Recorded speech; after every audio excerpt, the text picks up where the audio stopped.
Firstly, and this is an obvious point, this virus causes real harm, and we see that every day in the statistics that we report, especially in the numbers of people who have died.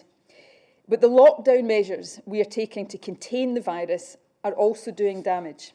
They're doing harm to the economy and to living standards, to children's education, to other aspects of our physical health and to mental health and well-being.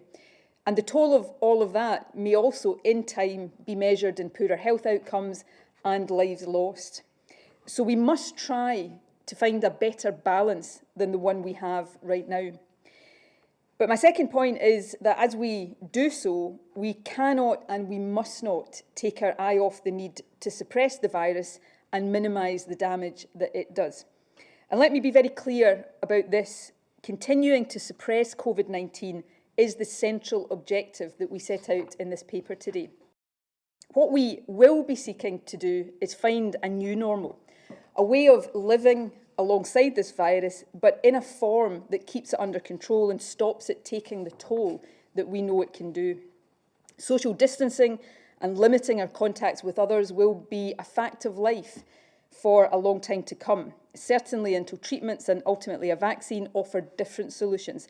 So that means possibly for the rest of this year and maybe even beyond. And that's why talk of lifting the lockdown as if it's a flick of a switch moment is misguided.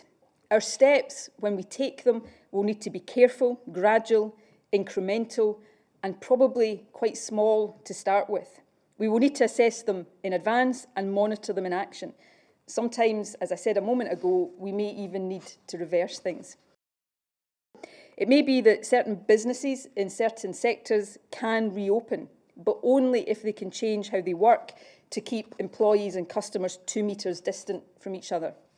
Similarly, with schools, classrooms may have to be redesigned to allow social distancing, so maybe not all children can go back to or be at school at the same time.